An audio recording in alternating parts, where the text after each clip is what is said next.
Assalamualaikum warahmatullahi wabarakatuh. Selamat siang para pejuang cuan. Gimana kabar kalian di siang hari ini? Semoga kalian dalam keadaan sehat semua ya. Dan saya doakan sukses semua nih buat kalian. Amin. Mantap jiwa ya. Dan tentunya buat teman-teman semua, buat rekan-rekan semua ya, tetap semangat dan selalu kurangi sambat. Ingat ya, ingat teman-teman ya. Kalau kalian sambat lantas, apakah keadaan altcoin akan sama? Akan berubah ya menjadi lebih baik lagi? Tentunya tidak. Lebih baik apa? Kita nikmati ya, gitu aja teman-teman. Semua segala sesuatu kalau kita nikmati semuanya akan terasa ringan. Ingat itu ya, kita nikmati prosesnya, kita unduh hasilnya nanti. Mantap, oke. Dan tetap secangkir kopi ya teman-teman, harus selalu ada buat menemani kesempatan siang hari ini untuk melihat rekondisi daripada keadaan cryptocurrency, yang dimana kalau kita lihat bersama-sama untuk market cap secara globalnya di sini ada presentasi kenaikan kembali 1,83% teman-teman ya. Untuk Fear in Greed Indexnya berada di level 72, mantap jiwa ya. Trending topik masih dikuasai oleh keluarga Terra, yaitu Terra Luna Classic sama USTC teman-teman ya. Mantap jiwa. Dan kalau kita lihat untuk kinerja daripada Bitcoin dan altcoin lainnya masih dalam kondisi yang cukup prima, masih dalam kondisi yang cukup menakjubkan juga. Meskipun harganya mulai recover, tapi masih sangkut, nggak apa-apa. Setidaknya ada peningkatan range harga gitu teman-teman, daripada mereka stagnan atau malah koreksi kan kalian tambah pusing ya. Lebih baik seperti ini, pelan-pelan tapi pasti. Mantap ya. Oke, kali ini ada sedikit informasi yang cukup menakjubkan ya kan, datang dari SRP teman-teman. Jikalau nih ya, jikalau the Fed memang benar-benar approving tentang sistem ini teman-teman, maka tidak menutup kemungkinan nih ya kan, SRP akan menjadi aset masa depan cerah gitu ya. Mantap jiwa. Oke. Jadi kalau kita lihat memang kinerja daripada SRP saat ini masih cenderung stagnan ya, masih cenderung sideways di level kepala 6 ya, 6 something, kadang di 59, 58, naik lagi kepala 6 di range itu teman-teman. Tapi di belakangnya wow, terjadi luar biasa. Oke, kita bahas ya. Jadi beberapa hari yang lalu teman-teman, Federal Reserve Amerika Serikat menerima berbagai rekomendasi SRP untuk penyelesaian instan dalam kuesioner CBDC. Oke ya. Jadi Federal Reserve atau The Fed teman-teman ya mendapatkan rekomendasi nih untuk SRP sebagai penyelesaian instan dalam kuesioner CBDC gitu teman-teman. Jadi ini menarik nih ya.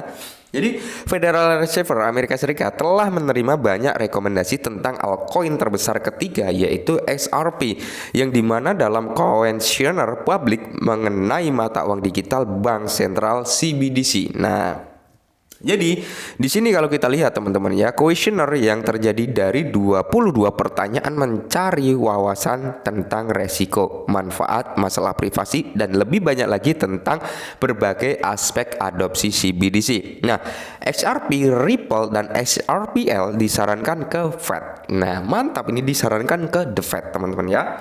Yang dimana misalnya nih The Fed Amerika Serikat bertanya tentang potensi dampak inovasi teknologi di masa depan terhadap desain CBDC dan pilihan kebijakan. Nah, jadi responden James Hawkes menekankan pentingnya menjaga saluran terbuka dengan industri cryptocurrency. Dia mengajukan agar tidak membuat mata uang ilegal seperti Bitcoin, Ethereum, dan SRP. Ia menyatakan bahwa memberikan kebebasan kepada konsumen untuk memilih akan mendorong inovasi berkelanjutan dalam ekonomi digital. Oke ya. Menjawab pertanyaan tentang perlunya kemampuan offline untuk CBDC, Ryan Hanna dari industri perbankan Amerika Serikat menyatakan dukungannya terhadap gagasan tersebut. Hanan menyebutkan kemungkinan pemadaman massal atau masalah jaringan listrik yang dampak pada fungsi CBDC Hasilnya, responden ini menyoroti Ripple dan XRP Ledger sebagai contoh blockchain yang menyediakan kemampuan offline yang aktif. Nah, jadi pemikirannya gini teman-teman ya. Bagaimana nih sistem teknologi? Ya, teknologi itu kan harus menggunakan yang namanya internet gitu ya kan. Nah, ketika terjadi pemadaman massal, semisal seperti itu, pemadaman massal listrik, pemadaman massal internet gitu teman-teman ya. Itu bagaimana cara mengatasinya? Nah, di sini solusinya yaitu menyoroti XRP dan XRP Ledger yang dimana kedua ini menyediakan blockchain yang menyediakan kemampuan secara offline yang efektif. Mantap jiwa ya.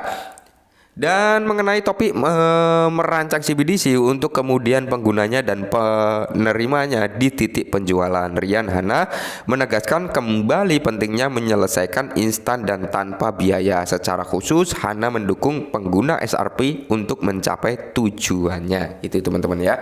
Jadi gini ya. Sebelum artikel ini muncul kan sempat kita bahas itu beberapa artikel yang cukup menarik ya datang dari XRP, intinya untuk perkembangan XRP, yaitu banyak sekali analis yang memperkirakan harga XRP ini dalam waktu dekat bisa mencapai ke 5 sampai 10 dolar ya, itu beberapa analis dalam waktu dekat. Nah, setelah level tersebut disentuh teman-teman, beberapa analis kembali mengeluarkan statementnya bahwasanya XRP bisa mencapai ke ratusan dolar bahkan sampai ke 1.000 dolar. Nah, statement yang ketiga keluar XRP ketika adopsi massal CBDC ini terjadi, maka untuk total pasokan XRP ini tidak akan mencukupi kalau dengan harga sekian. Maka dari itu analis tersebut ngomong ya kan, untuk mencukupi dengan total supply yang ada saat ini di XRP, maka harga XRP harus berada di 10.000 dolar gitu. Nah, jadi semuanya positif. Jadi tergantung daripada adopsi massalnya XRP nanti teman-teman, ketika memang XRP ini digunakan sebagai ranah sarana pembayaran lintas batasnya. Nah, jadi menurut saya kalau kalian yakin gitu dengan perkembangan XRP teman-teman, kalau kalian yakin nih dengan central banknya kripto ini, ya minimal 5 lah, minimal ini kalian punya 5 XRP itu udah lebih dari cukup kalau kalian berpikirnya untuk long term ya, untuk jangka panjang, entah nanti sampai 2027, 2028 atau 30 gitu teman-teman ya. Intinya untuk long term. Nah, di sini CBDC tidak dibutuhkan, XRP baik ya. Jika CBDC tidak dibutuhkan, XRP tetap akan baik-baik saja gitu ya. Nah, mengenal evolusi pembayaran digital domestik dan lintas batas karena tidak adanya CBDC Amerika Serikat, penggemar kripto John Reckman menentang perlunya CBDC untuk transaksi lintas batas. Secara paralel, Reckman menunjukkan Ripple dan XRP sebagai solusi jembatan yang ideal untuk membayar lintas batas bernilai besar. Menurut Reckman, CBDC tidak diharuskan untuk memenuhi peran ini dalam ekosistem pembayaran gitu ya. Jadi tanpa adanya CBDC, XRP masih tetap bisa digunakan sebagai jembatan yang ideal gitu teman-teman untuk pembayaran lintas batasnya tanpa ada ikut campur yang namanya CBDC gitu ya. Nah, jadi di sini kalau kita lihat bersama-sama, demikian pula The Fed yang meminta masukan mengenai potensi manfaat CBDC dan pendekatan alternatif. Jadi Lucky Kegi dari industri konstitusi Amerika Serikat ya mengusulkan strategi berbeda. Keogi ya mengajurkan pengguna rantai publik seperti XRPL ya untuk membangun rantai samping. Nah, menurut Kageyaki, pendekatan ini akan memungkinkan dana Federal Reserve berinteraksi langsung dengan inovasi sektor swasta sehingga mendorong kolaborasi dan inovasi. Nah, mengenai pencapaian transferabilitas di berbagai platform pembayaran, penggemar kripto Ernest Sharp dengan tegas mengungkapkan bahwa XRP adalah solusi tunggal yang diperlukan.